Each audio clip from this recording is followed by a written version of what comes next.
If you're going to read your Bible with a view to using culture as a way to understand it, you need some way to organize your thinking. Well, I looked it up online to figure out how do you organize studies of culture.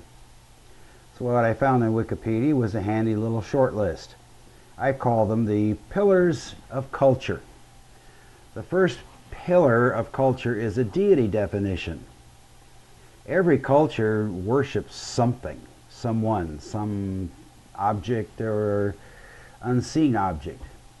So all the ancient Middle East were extremely religious, but the Hebrews were a little bit different. They had a unique take on the deity definition and what the whole heavenlies was about and all that kind of stuff. The second pillar of culture is called a worldview. And the worldview in the Middle East was pretty much common to all of the cultures, except the Hebrews said Jehovah was responsible for it and runs everything instead of a bunch of lesser gods, because their neighbors all had gods of the sky, the air, the earth, the underworld, and then they had additional gods of fertility of the animals and fertility of the soil, gods for the weather, gods for places. Gods were very geographic. The gods of the Babylonians weren't necessarily the same gods that ruled over the Hittites or over the Philistines or things like that. So these are common ideas about deity and about worldview. The third pillar, if you will, of culture is a belief structure. Obviously, the deity definition and the worldview plays into the belief structure, what they believed. And in this area, you might get into something they call philosophy, which is just, how people think up here, the philosophy of the culture. And then the fourth view, or the fourth pillar, is their behaviors and habits, which of course is based completely on their belief structure. If they didn't believe something was useful or necessary, they didn't do it. If they did it and it sounds odd, it's because of their belief structure.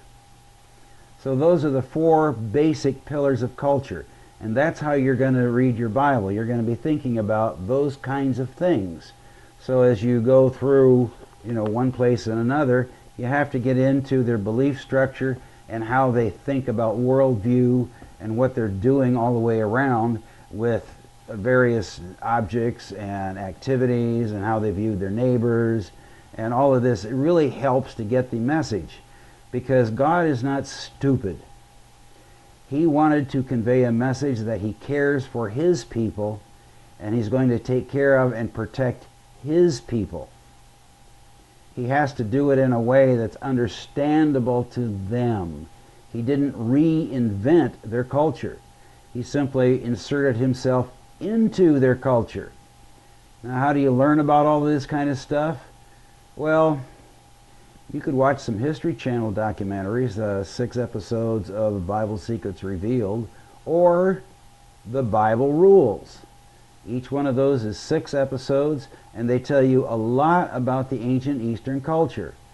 So that's an easy way to do it. You don't have to go around reading a whole bunch of online essays, academic papers, and a bunch of intellectual books that will put you to sleep. I do that stuff. But until you get real versed with it, you could stick around and watch some of these episodes of the Biblical Anthropologist, because we are going to talk about those kinds of things. So until we meet the next time, keep looking up at the Master.